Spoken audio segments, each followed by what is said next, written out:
سوالات ایک جیسے ہی قریب قریب ہیں. وہ کہتے ہیں کہ کیا غدیر خم پر حضرت علی کو جانشین کیوں بنایا نبی علیہ ماشاء اللہ، بہت اچھا. پہلی بات تو مبشر بھائی یہ ذہن میں رکھ لیں کہ نبی پاک صلی اللہ علیہ وسلم نے غدیر خم پر حضرت علی المرتضیٰ کو اپنا خلیفہ یا نائب یا جانشین نامزد نہیں کیا. دنیا کا کوئی آدمی غدیر خم سے بسند تواتر اور بسند قطعی اگر یہ ثابت کر دے تصریحاً کہ رسول اللہ صلی اللہ علیہ وسلم نے غدیر خم پر حضرت علی المرتضیٰ کو اپنا جانشین یا نائب مقرر کیا، اس ذاکر اس مجتہد کو 10 لاکھ روپیہ انعام دوں گا اور مبشر بھائی آپ ذمہ دار بن جائے. ایسی ایک بھی اگر قطعی ثبوت قطعی دلالت روایت ہو دلیل ہو، اور یہ جو اعلان ہے یہ امت میں اتفاق اور اتحاد کی خاطر ہے تاکہ امت میں اتحاد ہو اتفاق. اور یہ اعلان بیٹھا میں سعودی عرب کی زمین پہ ہوں، اور یہ اعلان روئے زمین پر تمام بسنے والے جن کا یہ دعویٰ ہے کہ پیارے پیغمبر نے حضرت علی المرتضیٰ کو غدیر خم پر اپنا نائب مقرر کیا، روئے زمین کے ان لوگوں سے میرا خطاب ہے کہ اگر ایک دلیل قطعی ثبوت اور قطعی دلالت اس بات پہ پیش کر دیں، ہم آپ کی یہ بات بھی تسلیم کریں گے اور 10 لاکھ روپیہ نقد انعام بھی دیں گے انشاءاللہ. جی جی. ایک سوال اور ہے. اہل تشریح کا دعویٰ ہے کہ حضرت علی خلافت بلا فصل پر 1000 سے زیادہ دلائل موجود ہیں. ماشاءاللہ 1000 سے زیادہ 999 دلیل معاف ہے، 999 دلیل معاف ہے.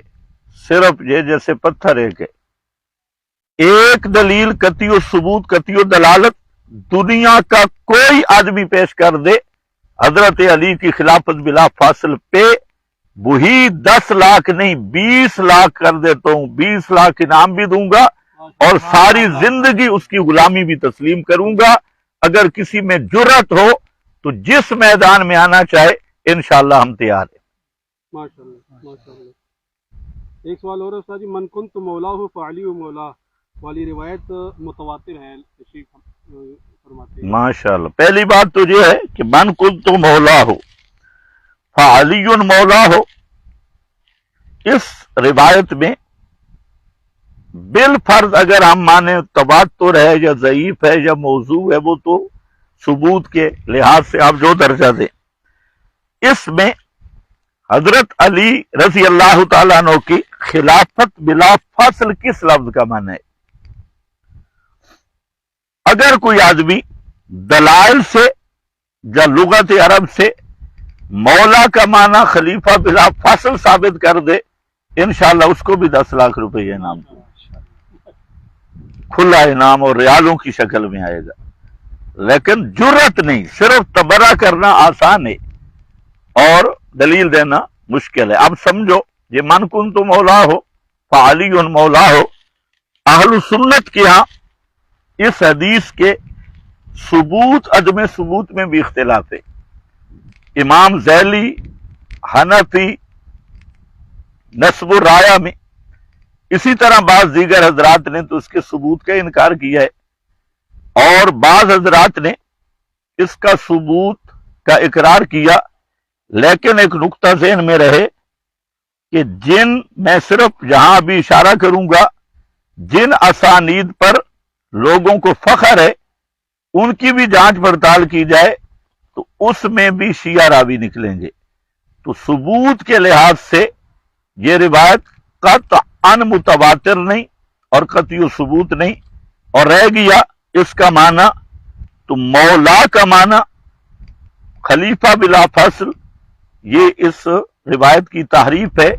بلکہ اگر اس روایت کا سیاق و سباق دیکھا جائے تو اس کے اندر موجود ہے کہ اللہ کے رسول صلی اللہ علیہ وسلم نے یہ جو جس پس منظر میں آپ کا جو ارشاد ہوا اس کو بھی ساتھ ملا لیا جائے کہ یمن میں حضرت علی المرتضیٰ تشریف لے گئے تو بعض حضرات کو حضرت علی المرتضیٰ رضی اللہ تعالیٰ عنہ کے بعض کاموں پر تحفظات ہوئے، انہوں نے امام کائنات حضرت محمد الرسول اللہ صلی اللہ علیہ وسلم کے سامنے ذکر کر دیے، تو آپ صلی اللہ علیہ وسلم نے من کنت مولا ہو، یہ روایت کے الفاظ جس کا مقصد یہ تھا کہ جو مجھ سے محبت رکھتا ہے وہ علی سے بھی محبت رکھے، تو جہاں مولا محبوب کے معنی میں ہے کہ جو مجھے محبوب سمجھتا ہے علی کو بھی محبوب سمجھو، اور اسی کے من عادہ آگے والے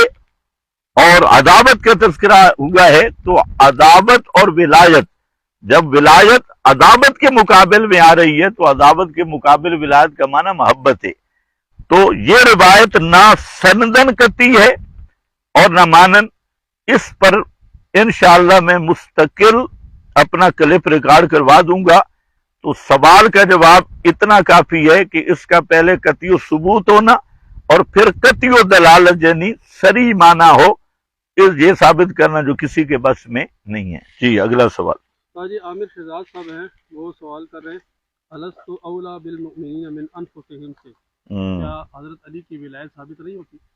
نہیں ہوتی، کس حساب سے ثابت ہوگی؟ گھسیٹ شسیٹ کے تو نہیں۔ پھر یہ بھی سمجھنے والی بات ہے کہ ایک طرف تو ان حضرات کا دعویٰ ہے کہ 1.25 لاکھ نبی خلافت علی کے لیے مبعوث ہوا اور انبیاء کو سزائیں معاذ اللہ دی گئی، انہوں نے ائمہ کی امامت کا انکار کیا، اور نبی کریم علیہ السلام کو بار بار دھمکیاں دی گئیں، ایک طرف تو یہ دعویٰ ہے، اور پھر دلیل ایسی گول مول جس کا کوئی معنی سے مناسبت بھی نہیں۔ اور میں آخری ایک بات کرتا ہوں کہ حضرت علی المرتضیٰ سے صحیح سند سے ثابت کر دیں کہ حضرت علی نے اس حدیث کو اپنی خلافت بلا فاصل پہ پیش کیا ہو، چلو تم اپنا معنی بھی چھوڑ دو، ہم اپنا معنی بھی چھوڑتے ہیں، خود حضرت علی المرتضیٰ سے یا ائمہ اطہار جو ان کے ائمہ مسلمہ ہیں ان سے باسند صحیح اور باسند قطعی یہ ثابت کر دیں کہ انہوں نے جہاں مولا کا معنی خلیفہ بلا فاصل کیا ہو، یہ معنی نہ حضرت علی نے خلافت بلا فاصل والا اس روایت سے سمجھا، نہ حضرت حسن، نہ حضرت حسین، نہ اس کے بعد دوسرے ائمہ نے سمجھا، تو یہ واضح اور خالص تحریف ہے اور سینہ زوری، اور سینہ زوری سے تو اب ایک بات ذہن میں رکھ لیں، جو اس بھائی نے، کیا نام ہے اس بھائی کا؟ عامر شہزاد بھائی، ایک بات یہ بھی ذہن میں رکھ لیں کہ اہل تشیع کے ہاں مسئلہ امامت منصوص قطعی ہے اور اس کا تعلق عقائد کے ساتھ ہے، اور آپ یہ بات سمجھیں کہ کوئی عقیدہ بھی اور ان کا جو دعویٰ منصوص قطعی ہونے کا ہے وہ دلیل قطعی کے بغیر ثابت نہیں ہوگا، اور قطعیت دونوں طرف سے ہوگی، ثبوت میں بھی اور معنی میں بھی۔ یہ روایت نہ ثبوتاً قطعی ہے نہ مانن قطعی ہے، تو اس سے پھر امامت والا اور خلافت بلا فصل کا نظریہ کیسے ثابت ہوگا جبکہ یہ اصول فریقین کے ہم مسلم ہیں۔ جی استاد ایک سوال اور ہے، وہ کہہ رہے ہیں کہ الیوم اکملت لکم دینکم، یہ قوم غدیر پر نازل ہوئی ہے، یہ بھی صریح جھوٹ ہے۔ یہ جو معروف مشہور کیا کہ الیوم اکملت لکم دینکم واتممت علیکم نعمتی، اس کا نزول جہاں اس ٹیلے پہ ہوا ہے اور اس تالاب پہ ہوا ہے، یہ صریح جھوٹ اور صریح بہتان ہے۔ اہل سنت کی سب کتابیں متفق ہیں، آپ بخاری شریف اٹھا لیں اور بھی حدیث کی کتب اٹھا لیں کہ الیوم اکملت لکم دینکم یہ میدان عرفات میں جمعہ کے دن عصر کے بعد یہ آیت نازل ہوئی، اور یہ میدان عرفات میں اس کا محل نزول ہے، نہ یہ کہ یہاں غدیر خم پر اور اس مقام پہ اس آیت کو، اور فریقین کی تفسیریں اٹھائیں، مجموع البیان وغیرہ، ان حضرات نے بھی یہ تصریح کی ہوئی ہے تو کہ اس آیت کا شان نزول جو ہے وہ محل نزول وہ مقام عرفات ہے، نہ کہ مقام غدیر خم۔ جی ایک سوال اور ہے سر جی، امامت اور خلافت کا مسئلہ کیا ہے اور اس کے اسباب کے اصول کیا ہیں؟ امامت اور خلافت یہ ایک بنیادی سوال ہے کہ اہل سنت کے ہاں دین کے اصول 3 ہیں۔ نمبر 1 توحید، نمبر 2 رسالت اور نمبر 3 قیامت۔ تو ہمارے ہاں یہ 3 اصول ہیں، اور اہل تشیع کے ہاں اصول 5 بنتے ہیں۔ ایک وہ دعویٰ کرتے ہیں التوحید، اگرچہ مانتے نہیں ہیں، ان کی توحید شرک سے بھری ہے۔ دوسرا الرسالہ، اگرچہ مانتے نہیں ہیں کیونکہ ان کے نزدیک رسالت اماموں کے تابع ہے۔ اور تیسری چیز ان کے ہاں ہے عدل، اور چوتھی چیز امامت۔ اور اگر جائزہ لیا جائے تو ان کے مذہب میں اصل اصول امامت ہے ایک۔ دوسرا ان کے مذہب میں امام منصوص من اللہ ہوتا ہے۔ اب ذرا یہ بات ذہن میں رکھ لیں، ہمارے ہاں امام منصوص من اللہ نہیں، یہ ان کا دعویٰ ہے کہ ہر امام پہ صراحتاً نص ہوگی، اور یہ ایسا باطل دعویٰ ہے کہ آج تک اس قوم کے پاس ایک دلیل بھی نہیں، حتیٰ کہ 12 کا کہیں نام بھی نہیں، ان کی امامت کی تصریح بھی نہیں، بلکہ حضرت زین العابدین سے لے کر آخری امام 12ویں تک ہر دور میں مسئلہ امامت پہ لڑائی ہوئی ہے۔ زین العابدین کے مد مقابل بھی ایک امام کھڑا ہوا، امام محمد باقر کے مد مقابل بھی امام کھڑا ہوا، امام جعفر صادق کے مد مقابل بھی امام کھڑا ہوا، اسی طرح موسیٰ کاظم کے مقابلے میں بھی امام کھڑا ہوا۔ تو یہ ایک بڑی درد بھری تاریخ ہے۔ تو اہل تشیع کہتے ہیں امامت منصوص ہے، ہم کہتے ہیں اس پہ نص لاؤ، تو نص نہیں ہے۔ دوسرا اہل تشیع کے ہاں امامت کے لیے عصمت شرط ہے، ہم کہتے ہیں اس پہ دلیل لاؤ، دلیل نہیں۔ تیسرا ان کے نزدیک امامت نبوت سے افضل ہے، ہم کہتے ہیں دلیل لاؤ، دلیل نہیں ہے۔ اور چوتھا یہ کہ ان کے ہاں امامت محدود 12 میں ہے، ہم کہتے ہیں دلیل لاؤ، دلیل نہیں۔ تو یہ ایک اصولی بات جو مختصر یہ کہ ان کے ہاں چونکہ امام معصوم منصوص ہوتا ہے، معصوم ہوتا ہے، اور امام متعین ہے، محدود ہیں، تو ہم کہتے ہیں 3 چیزیں، باقی چیزیں بعد میں، ان 3 چیزوں پہ نسکتی درکار ہے، لیکن نسکتی نہیں ہے۔ ہمارے ہاں خلیفہ یا امام کا مطلب ہے کہ امت کے شورا سے جس کو وہ اپنا امام اور خلیفہ منتخب کریں وہی امام اور خلیفہ ہے۔ اور یہی بات حضرت علی نے فرمائی جو نہج البلاغہ میں موجود ہے، جس میں حضرت علی المرتضیٰ فرماتے ہیں کہ جہاں مہاجرین و انصار متفق ہو جائیں جس کی خلافت پر، تو اب وہ رضن ہوا رضن، وہ اللہ تعالیٰ کی طرف سے بھی رضا ہوتی ہے اور اسی پہ اللہ راضی ہوتا ہے۔ تو اصولاً یہی ہے کہ اہل تشیع کے ہاں چونکہ یہ منصوص مسئلہ ہے اس لیے انہیں نسکتی پیش کرنا ہوگی۔ ہمارے ہاں یہ منصوص مسئلہ نہیں ہے، البتہ خلفائے 4 کا یہ موعود مسئلہ ہے۔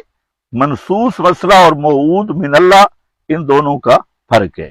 جی ایک سوال اور ہے، تو یہ فرما رہے ہیں کہ جب صدیق اکبر رضی اللہ عنہ کا دور کا خلافت کے دور کے 6 ماہ تھے شروع کے، تو کیا اس 6 ماہ میں یہ مشہور ہے کہ حضرت علی نے صدیق اکبر رضی اللہ عنہ کی مخالفت کی ہے؟ یہ سری جھوٹ ہے، یہ معروف ہے لیکن معروف جھوٹ ہے۔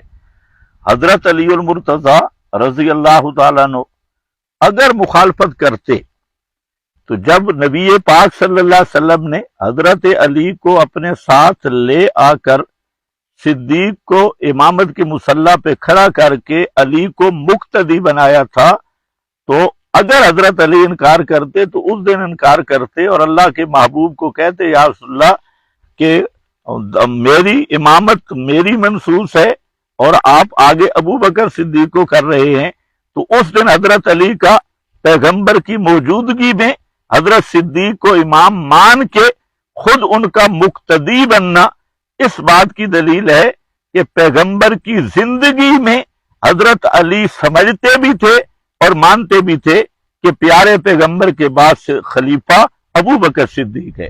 باقی رہ گیا بعض روایات میں جو 6 مہینے بیعت کی بات آئی ہے تو وہ سمجھنے کی بات ہے۔ یہ بھی روایات میں موجود ہے کہ حضرت علی المرتضیٰ نے نقد بیعت کی حضرت صدیق اکبر کی، اور 6 مہینوں کے بعد پھر اس کا اظہار کیا۔ بعض لوگوں کو غلط فہمی ہوئی تو حضرت علی نے سب لوگوں کے سامنے علی رؤوس الاشہاد سب لوگوں کے سامنے حضرت علی المرتضیٰ نے اس کا اظہار کیا۔ تو اس میں مخالفت کہاں سے آ گئی؟ جی ایک سوال اور آیا ہے بھائی، یہ فرما رہے ہیں کہ تھوڑا موضوع سے ہٹ کے سوال مگر ہم نے لے لیا ہے، تو فرماتے ہیں کہ رسول اللہ صلی اللہ علیہ وسلم کا جب جنازہ پڑا ہوا تھا تو صحابہ اور جنازہ چھوڑ کر خلافت کے مسئلے پر کیوں اکٹھے ہوئے؟ یہ بھی اس نے جھوٹ لکھا اور تلبیس کی۔ پہلی بات تو یہ ہے کہ رسول پاک کا جنازہ کس نے پڑھا؟ شیعہ کی سب کتابیں متفق ہیں کہ لم یبقى من المہاجرین والانصار، کہ سب مہاجرین و انصار نے پیارے پیغمبر کا جنازہ پڑھا، پھر جنازہ چھوڑا کہاں؟ چھوڑ کر کا کیا مطلب؟ باقی مسئلہ ایک یہ بھی ذہن میں رکھ لیں، جو عام میت ہے اس کے لیے مسئلہ ہے کہ جلدی اسے دفن کرنا ہے۔ عام میت کا ضابطہ یہی ہے، کیونکہ اس میں تغیر کا اور بو کا بھی خدشہ ہوتا ہے، جبکہ پیارے پیغمبر صلی اللہ علیہ وسلم وہ طبت حیم و میتا، پیغمبر کا وجود زندہ ہو تب بھی خوشبودار اور سلامت ہے، اور موت کے بعد بھی پیغمبر کا وجود خوشبودار اور سلامت رہتا ہے، اور قیامت تک پیغمبر کا وجود اسی طرح سلامت اور اسی طرح خوشبودار ہوتا ہے جیسے زندگی میں تھا۔